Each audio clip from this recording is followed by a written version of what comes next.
Welcome to UPSC kite में आपका स्वागत है। आज की डेट है 28 अगस्त और हम देखेंगे क्या क्या इंपॉर्टेंट करंट अफेयर्स अवेलेबल थी द हिंदू न्यूज़पेपर में। वैसे वीडियो स्टार्ट करने से पहले मैं आपको बताना चाहूँगा कि ये वीडियो थोड़ी बड़ी हो सकती है आज की, क्योंकि कुछ कुछ ऐसी न्यूज़ हैं जिसे हमें डिटेल में समझना होगा, या कुछ कुछ ऐसी न्यूज़ है जिसमें दो से ज़्यादा टॉपिक्स है जो हमें कवर करनी होगी एग्ज़ाम पॉइंट ऑफ व्यू से। तो देखते हैं क्या क्या है आज न्यूज़ में। सबसे पहले तो एक ये न्यूज़ है द हिंदू में, जहाँ एक चीता की डेथ हो गई है कुन्नू पार्क में, ठीक है। और टोटल 20 चीतास को लाई गई है इंडिया में, जिसमें से ये 8th चीता है जिसकी डेथ हो चुकी है। तो हम चीतास के बारे में कुछ समझेंगे डिटेल्स। तो चीता की जो री इंट्रोडक्शन प्लान है वो पर्टिकुलर दो कंट्री से की गई है, तो साउथ अफ्रीका और नाम्बिया, आपको याद रखना है, ठीक है। ये दो कंट्री हैं जिनसे चीता यानी अफ्रीकन चीतास को इंडिया में लाई गई है। अभी फिलहाल कुन्नू नेशनल पार्क और Gandhi Sagar wild life sanctuary, यही दो प्रपोज साइट है जहाँ पे जो सूटेबल है चीतास के लिए, ठीक है। और ये दोनों कहाँ है, तो मध्य प्रदेश में है।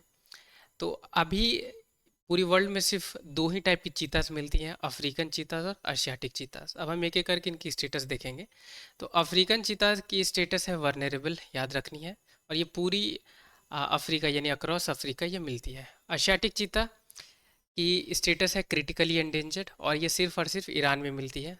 और आपको पता होगा तो एशियाटिक चीतास के बारे में ऑलरेडी यूपीएससी ने क्वेश्चन पूछ भी लिया है। और क्यों पूछा है, क्योंकि आप देख सकते हैं ये क्रिटिकली एंडेंजर्ड है और ये सिर्फ और सिर्फ ईरान में मिलती है। इंडिया में भी पहले एशियाटिक चीतास मिलती थी, पर 1952 में ये एक्सटिंक्ट हो गई। 1952 में इंडिया ने डिक्लेयर कर दिया कि अब एशियाटिक चीता इंडिया में नहीं मिलती है। तो आपको याद रखनी है कि एशियाटिक चीता इंडिया में नहीं लाई गई है, लाई कौन सी गई है, तो अफ्रीकन चीता, ठीक है। और अगर स्टेटमेंट में लिखे कि 1940 के तहत या 1950 में एशियाटिक एशियाटिक चीता इंडिया में मिलती थी, तो वो स्टेटमेंट करेक्ट होगी, क्योंकि 1952 में इंडिया ने इसे डिक्लेयर किया एक्सटेंड। तो डेट आपको, ये ईयर आपको याद रखनी होगी। अब हम बढ़ते हैं दूसरी न्यूज़ में। अब ये central drug standard control organisation के बारे में न्यूज़ है कि उन्होंने अभी एक अप्रूवल दिया है जो RT-PCR टेस्टिंग किट है उट्स की, ठीक है, जो एमपॉक्स में यूज़फुल रहेगी डिटेक्ट करने में। तो अब हम ये दोनों चीज़ों को समझेंगे। सबसे पहले देखते हैं central drug standard control organisation को। अब ये इंडिया की नेशनल रेगुलेटरी बॉडी है, ठीक है, याद रखना है रेगुलेटरी बॉडी है। किस किस चीज़ को रेगुलेट करती है, तो कॉस्मेटिक, फार्मास्यूटिकल और मेडिकल डिवाइसेस। तो याद रखनी है कि कॉस्मेटिक भी इसके अंदर है, ठीक है। ये सिमिलर है, इसकी फंक्शंस जो सेंट्रल ड्रग स्टैंडर्ड और कंट्रोल ऑर्गेनाइजेशन है इसकी फंक्शन सिमिलर है फूड एंड ड्रग एडमिनिस्ट्रेशन जो यूनाइटेड स्टेट की है, या यूरोपियन मेडिकल एजेंसी जो यूरोपियन यूनियन की है। तो ऐसे स्टेटमेंट एक आ सकती है, इसलिए इसे मैंने यहाँ मेंशन कर दिया, ठीक है। अब drug controller general of India head होते हैं central drug standard control organisation के, आपको याद रखनी है, ठीक है। और ये particular central drug standard control organisation किस मिनिस्ट्री के अंदर आती है, तो आपको याद रखनी है ministry of health and family welfare के अंदर आती है। अब ये drug controller general of India है, ये क्या काम करते हैं, तो ये लाइसेंस अप्रूव करते हैं, ठीक है। कोई भी पर्टिकुलर या स्पेसिफाइड कैटेगरी है ड्रग की उसकी, या ब्लड हो या ब्लड प्रोडक्ट हो, आईवी फ्लूइड्स हो, वैक्सीन हो, राइट। तो इन सारी चीज़ों की ये ग्रांट लाइसेंस करते हैं, ठीक है। और DCGI यानी drug controller general of India, वो इसमें जो स्टैंडर्ड्स हैं वो भी सेट करते हैं। अगर कुछ कुछ चीज़ की अगर कोई ड्रग्स है, राइट, उनकी डिस्ट्रीब्यूशन हो या मैन्युफैक्चर हो या इंपोर्ट हो या सेल्स हो, इन सारी चीज़ों पे भी standard drug controller general of India impose करती है। तो ये कुछ डिटेल्स है जो हमें पता होनी चाहिए। ऑर्गेनाइजेशन वगैरह या कमेटी के बारे में यूपीएससी पूछती है तो इम्पोर्टेंट हो सकती है। दूसरी इस आर्टिकल में न्यूज़ है थी एमपॉक्स के बारे में, तो उसे हम देखेंगे। बहुत ज़्यादा न्यूज़ में अभी है, राइट। तो इन्फेक्शियस वायरल डिजीज़ है जो ह्यूमन और अदर एनिमल्स दोनों में होती है। सिम्टम्स क्या होती हैं, तो रैशेस होती हैं, फिर बाद में वो ब्लिस्टर यानी फोड़े की फॉर्म्स ले लेती हैं, ठीक है, जो बहुत ही पेनफुल होती है, ठीक। अगर ये इलनेस, अगर इनकी इन्फेक्शन की, अगर आप कह सकते हैं कि रेट अगर बहुत कम है, तो इंडिविजुअल खुद ब खुद रिकवर कर लेंगे कुछ वीक में। अगर बहुत ज़्यादा इन्फेक्शन हो गई है उन्हें, इंडिविजुअल को, तब इसमें ट्रीटमेंट चाहिए होती है। तो ह्यूमन टू ह्यूमन ट्रांसमिट कैसे होती है, तो अगर कोई इंडिविजुअल है जिसे पहले से ही एमपॉक्स या मंकी पॉक्स है, राइट, तो उसकी स्किन अगर कांटेक्ट में आती है दूसरे इंडिविजुअल से, तो ये तो ट्रांसफ़र होती है। या बॉडी फ्लूइड्स जैसे कि स्पीटिंग, स्नीजिंग, कफिंग, इस सब से भी हो सकती है। यहाँ तक कि सेक्सुअल कांटेक्ट से भी ये हो सकती है, ठीक है, आपको याद रखनी है। कुछ और डिटेल्स हम देखेंगे। जैसे अभी तक कोई वैक्सीन इसकी डेवलप नहीं है स्पेसिफिकली, आपको याद रखनी है, ठीक है। स्मॉल पॉक्स की जो वैक्सीन है वही इसमें इफेक्टिव यूज़ मीन साबित हो रही है, तो इसी ही अभी यूज़ की जा रही है। यहाँ तक कि कोई स्पेसिफिक ट्रीटमेंट भी इस डिजीज़ की अवेलेबल नहीं है, यानी एमपॉक्स की। आपको पता होनी चाहिए कि डेंगू की भी कोई स्पेसिफिक ट्रीटमेंट अवेलेबल नहीं है इंडिया में, ठीक है। आपको ये पता होना चाहिए। एम्पॉक्स एंडेमिक कहाँ है, तो सेंट्रल और वेस्टर्न अफ्रीका में। आपको ये याद रखनी है, ये इंडिया या एशिया में ये एंडेमिक नहीं है, ठीक है। और नाम इसकी मंकी पॉक्स है, पर अभी तक कोई ऐसी स्टडी नहीं आई है जो 100% गारंटी दे सके कि ये मंकी से ही यानी बंदरों से ही ये एमपॉक्स होती है, क्योंकि नेचुरल रिजर्वायर जो इस डिजीज़ की हैं वो सेवरल मैमल्स में भी देखी गई हैं, ठीक है। तो जैसे हमें निपा वायरस के बारे में पता है कि वो होती है फ्रूट बैट या पिग से, राइट। तो हमें इसके बारे में नहीं पता है, यानी एम्पॉक्स की नेचुरल रिजर्वायर के बारे में नहीं पता है कि ये मंकी ही है। आपको याद रखनी है कि several species of mammal are suspected, ठीक है। इन्हें सस्पेक्ट की गई है कि वो नेचुरल इसकी रिजर्वायर हो सकते हैं, ठीक है। पहली ह्यूमन केस कहाँ देखी गई, याद रखनी है, एनिमल्स में नहीं, ह्यूमन में ही पहली केस देखी गई थी। तो 1970 में देखी गई थी, कहाँ, तो डेमोक्रेटिक रिपब्लिक ऑफ कॉन्गो। आपको याद रखनी है, यूपीएससी इंटरचेंज करके आपसे पूछ सकती है, और यूपीएससी की तो आदत ही है इंटरचेंज करके पूछती है, या तो कुछ जो नंबर्स वाली फैक्ट्स रहती हैं उसमें, या हेड क्वार्टर चेंज कर देती है, राइट।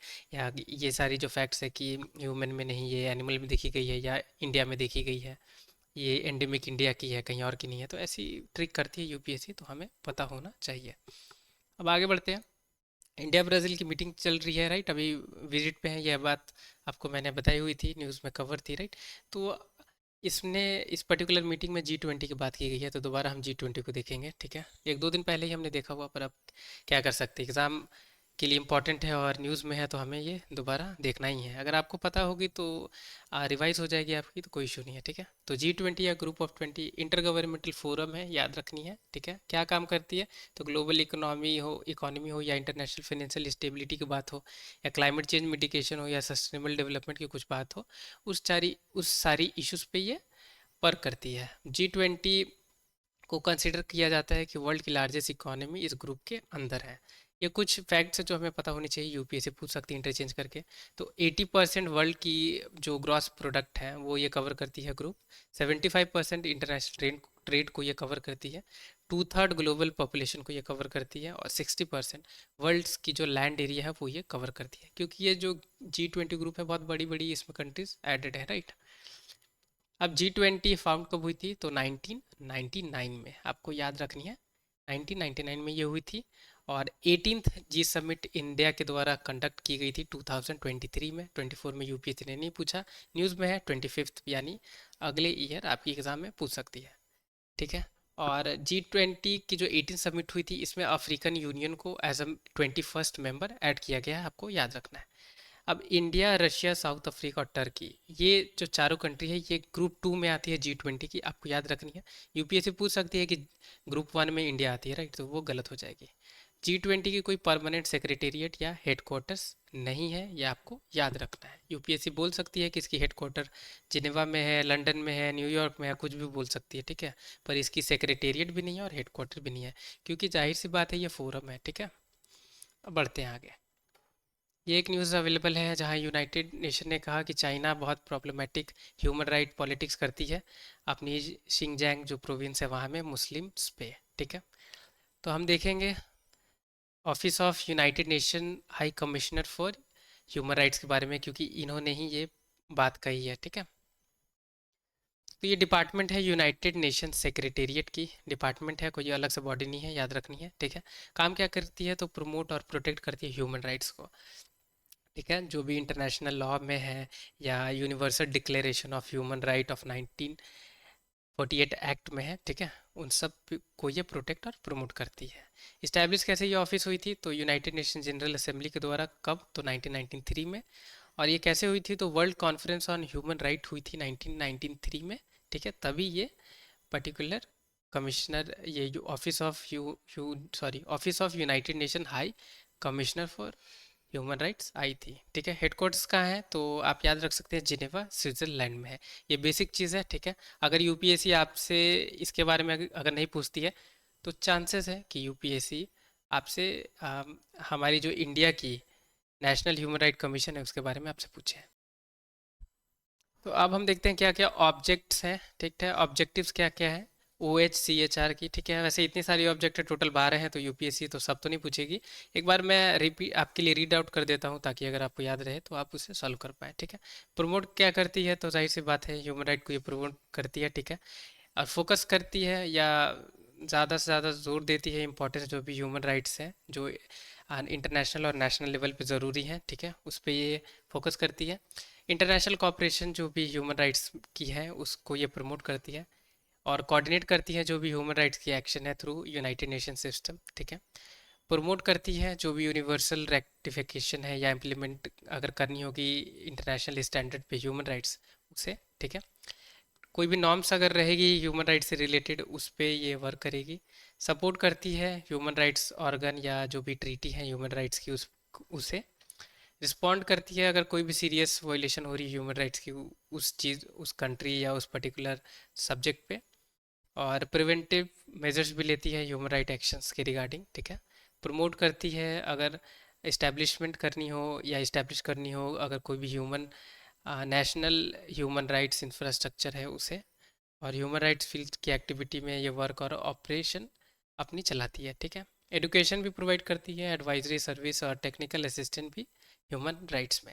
वैसे टोटल 12 हैं तो चांसेस तो नहीं है कि यूपीएससी ये ऑब्जेक्ट पूछे, पर बेसिक है, अगर आप उसे पढ़ेंगे तो ही आपको पता चलेगा कि ये पॉजिटिव स्टेटमेंट है, ठीक है, और ये करेक्ट होगी। पॉजिटिव नेगेटिव स्टेटमेंट ही एमसीक्यू सॉल्व करेंगे तब आपको समझ में आएगी, ठीक है। अब आगे बढ़ते हैं, हमारे लिए जो इम्पोर्टेंट हो सकती है अगर इसके बारे में नहीं यूपीएससी पूछती है, यानी ऑब्जेक्ट हो या पर्टिकुलर या office of united nation high commissioner for human rights, तो चांसेस है कि हमसे यूपीएससी पूछे इंडिया की जो नेशनल ह्यूमन राइट कमीशन है इसके बारे में, तो इसे भी हम डिटेल में देखेंगे। अब ये स्टैट्यूटरी बॉडी है, आपको याद रखनी है, ठीक है। ये कॉन्स्टिट्यूशनल बॉडी नहीं है, ठीक है, याद रखना है आपको। इस्टेब्लिश कब की गई थी, तो 1993 में। और ये कमीशन वॉचडॉग है human rights in the country, यानी इंडिया में जो भी ह्यूमन राइट्स की चीज़ें हैं उस उससे उससे ये डील करती है नेशनल ह्यूमन राइट कमीशन, ठीक है। अब ये कमीशन मल्टी मेंबर बॉडी है जिसमें एक चेयरमैन होते हैं और 5 अदर मेंबर्स होते हैं। यूपीएससी ये आपसे पूछ सकती है कि एक चेयरमैन और 6 मेंबर होते हैं, 4 मेंबर होते हैं, 3 मेंबर होते हैं, ठीक है, तो याद रखनी है कि 5 मेंबर्स होते हैं, ठीक है। अब और डिटेल्स थोड़ी हम देखेंगे। चेयरपर्सन इसके कौन होने चाहिए, तो retired chief justice of India या जज ऑफ सुप्रीम कोर्ट होने चाहिए, ठीक है। मेंबर में सर्विंग या रिटायर्ड जज ऑफ सुप्रीम कोर्ट होने चाहिए या retired chief justice of high court इसके मेंबर होने चाहिए, ठीक है। और 3 और कौन मेंबर्स होने चाहिए, तो जिनके पास नॉलेज हो या प्रैक्टिकल एक्सपीरियंस हो ह्यूमन राइट की चीज़ों में, तो 3 और मेंबर वहाँ से लिए जाते हैं। तो याद रखना है कि 3 में से एक जो मेंबर रहेगी, ठीक है, वो विमेन रहेगी, ठीक है, वो महिला रहेगी, आपको याद रखनी है। अब ये कमीशन में ये तो मेंबर्स हैं, यानी एक कमिश्नर यानी एक चेयरपर्सन और 5 मेंबर्स तो हैं ही, साथ साथ में इसमें 7 एक्स ऑफिशियो मेंबर्स भी हैं, आपको याद रखनी है। अब ये कहाँ कहाँ से चेयरपर्सन लिए जाते हैं यानी एक्स ऑफिशियो मेंबर, तो national commission for minorities, national commission for schedule caste, national commission for schedule tribe, national commission for women, national commission for backward classes, national commission for protection of child rights और the chief commissioner for person with disabilities. तो आपको ये याद रखनी है। और details देखेंगे इसके बारे में। अब चेयरपर्सन या मेंबर से उसे अपॉइंट कौन करता है, तो प्रेसिडेंट करते हैं, ठीक है। और कैसे करते हैं, तो 6 मेंबर की कमेटी रहती है जो रिकमेंड करती है प्रेसिडेंट को कि इन्हें अपॉइंट करनी है। अब ये 6 मेंबर की जो कमेटी है इसमें कौन कौन है, तो 6 मेंबर की जो कमेटी है उसमें प्राइम मिनिस्टर हेड करेंगे, ठीक है।